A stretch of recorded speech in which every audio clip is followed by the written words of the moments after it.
what did I tell you? I'm actually keeping my New Year's resolution. I don't think I've ever done that before. I'm actually really impressed with myself. So yes, I am actually continuing to produce content, and I'm very happy to be doing that. I enjoyed shooting my last couple of videos. I enjoyed putting them up. I've gotten some very positive response. Pretty much every single comment that has gone up regarding my first vlog video pretty much said, "Glad you're back, welcome back," or this or that, and the usual random bullshit from my friend Cam, who loves to comment on my hair. So I hope you enjoy it today, Cam. I washed it just for you. Anyway, today's going to be a bit of a twofer. I talked about these briefly in my vlog video, but I figured rather than waiting until I'd gotten all my Gundam out of the way, I'd take a look at these first. Like I said, it's a twofer. We're going to look at both the 1/1000th scale refit version of the NX-01. This is the snap fit reissue from late last summer. And then we're going to take a look at its big brother, the 350th scale reissue. God, these boxes are freaking huge.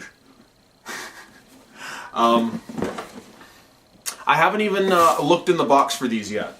So this is going to be as exciting for me to open up as it is for you, hopefully, to be watching. So let's take a look what we got. So we're going to start with the smaller kit. I do apologize for the glare. It's I'm fine-tuning how I'm going to be setting things up here. You may have noticed I'm in my bedroom as opposed to in the kitchen for this, in part because the audio I'm hoping is a little better than it was in there. I noticed a lot of echoes in the when I was doing the edit, but I just wanted to see if I could maybe get some better lighting in here, and the glare is telling me that I probably can't. What are you going to do? Anyway, so the box, you can see, has a CG render of the completed ship in the refit version. It's the standard type of box art that Polar Lights has been using for the last couple of years. Nothing overly fancy about it. Box side, you can see, has sort of more of a profile view, and then kind of a 3/4 ventral view, the same profile view, and again the same. Back of the box has the standard bio info about the ship, a lot of shelfware. This was sitting in the back of my car for several weeks, as I completely forgot that I had even bought it. But it has just a kind of a crude build-up of the ship itself. You can kind of get a look at some of the differences. I mean, obviously you can see here is the new secondary hull. The nacelles, the Bassard collectors on the nacelle caps have the spikes on them, similar to Enterprise did in its initial appearance in the first two pilots, and also the outside edges, or the outside of the nacelles, have been closed off. The inside still have the exposed plasma coils, I think they're called. I forget. The blue glowy things that on the outsides have been covered off. So let's see what we got. Well, that was fun. First up, instructions are fairly standard. Just a single big sheet. You know, your standard warnings, and starting off with the secondary hull here. Primary hull, engines, warp nacelles, and final assembly. And then your paint and marking application guide on the back. Fairly typical. I believe there is the option to build it simply as the original version without the refit parts. I think just by omitting the secondary hull basically and replacing a few different components. But we'll have to take a look at the parts and see what we got. We got the same basic stand that we always get with all these Polar Lights reissues. Metal rod, ball-jointed, double-ended piece so that you can kind of articulate it if you want. We got our clear parts. This one has been retooled somewhat. You've got two different nacelle caps, the Bassard collectors. There's the standard closed-off versions, and then the ones with the holes for the spikes on the tips. I'm not noticing any other retooling on here to speak of, but not unlike most Polar Lights kits, something did pop off. And we got our ventral and dorsal primary hull sections. We'll take a look at one at a time. The ventral section, you can see here, has a socket that can either accommodate the stand, or I believe that's where the alternate secondary hull can attach. I'm not noticing any wear to the mold. This tooling is originally from about 2003 or so, and Polar Lights themselves reissued it a couple of times before they were bought out by Round2. So it has seen a lot of use, but I'm not noticing any wear or damage. In fact, there's not even any flash to speak of. Little tiny bit here in the lower sensor platform, but like I said, really nothing to speak of. Upper saucer, pretty much the same story. In fact, the same flash in the same spot. Detail is really good. There's getting a little bit of texture I'm noticing on these little squares on the forward section of the saucer. Actually, it looks really cool.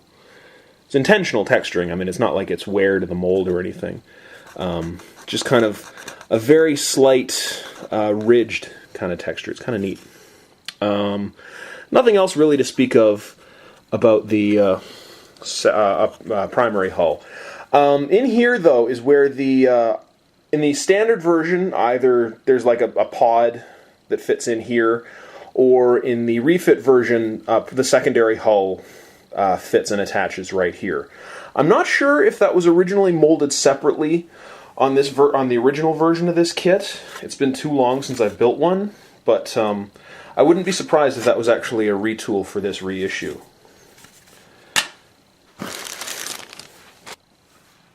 Alright, so here we got lots of detail parts. This would appear to be the bridge dome, the main navigational deflector. There's the option to build this, actually I forgot to mention before, as either the NX-01, as either the refit or standard versions, or as the Columbia, which had a slightly larger, slightly different shaped navigational deflector. It's more rectangular oval instead of just plain oval. And then there's also cooling radiators, I think, for the warp nacelles. If you do the refit version, I think you'll only use 2 of them. Not much else to speak of. Again, no flash. Everything seems to be molded really nicely. Warp nacelles, I'm not sure if these are the inboard or the outboard halves. But there doesn't appear to be any retooling done to these to accommodate the new parts. So I'm not sure how it all works, but you know, even at this small scale, still the molding looks really good. Lots of nice detail. You might be able to make out a little bit of etched in panel detail in there. And the other 2 nacelles, I'm not sure if this is just a mirror image of the other plastic runner, or if they're identical or not. But again, you can see still the nice molded in detail. This here we've got some of these look like the saucer sidewalls predominantly. You can see there's some windows molded in. No clear windows for this version of the ship, unfortunately, but at this scale it would just be too difficult.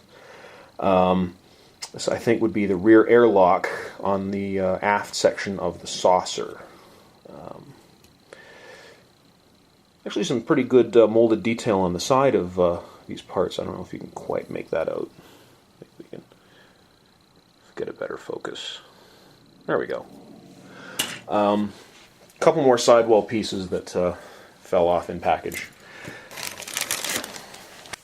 And finally we're into the new stuff. This is the bottom of the secondary hull.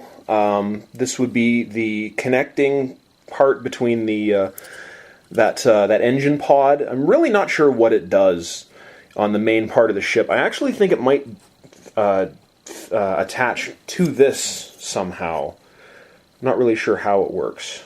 But there's also a new navigational deflector, much like just about every Enterprise or every Starfleet ship ever.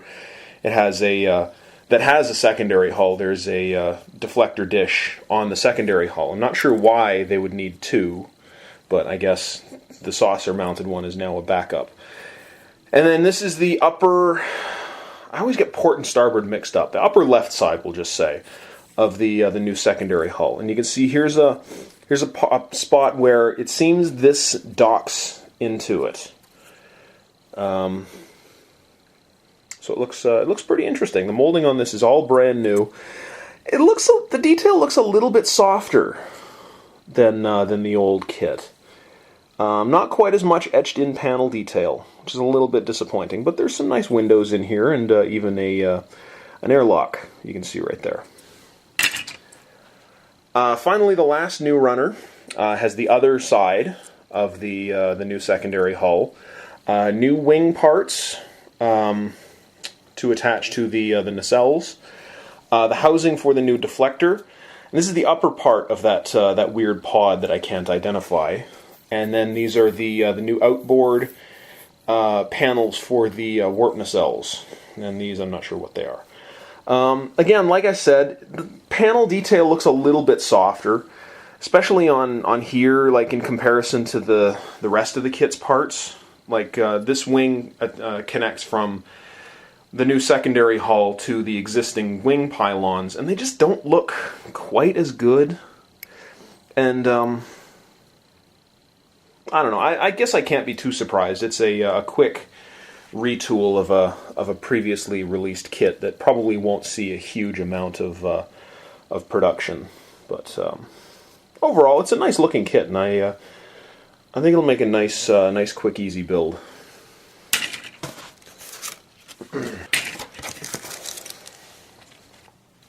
And finally, we have the marking sheet. You know what? I'm just going to ignore the whole controversy over decal, decal. I'm just going to call them markings or labels from now on. I'll probably slip up every now and then, but that's going to be my other New Year's resolution, is just to avoid the whole issue. I can't say for sure if there's any new markings on here or not. I guess there would have to be. These look new right here. SS Enterprise. I guess these would be on the port and starboard sides of the secondary hull, or possibly on the warp nacelles. I'm not sure, because the warp nacelles didn't have markings on them like that to begin with. But good printing, you know, fairly standard. It is quite legible. You can actually make out SS Enterprise there. Interesting that it would be SS and not USS. In fact, even right there you can make out Enterprise and Columbia in even smaller print. And the fidelity on this bit here, which I think is the airlock staging area, is quite nice. I got to admit, I'm impressed. Well, now that we've had a look at Pee-wee, I guess stay tuned for part 2, and we'll take a look at the Big Brother Enterprise.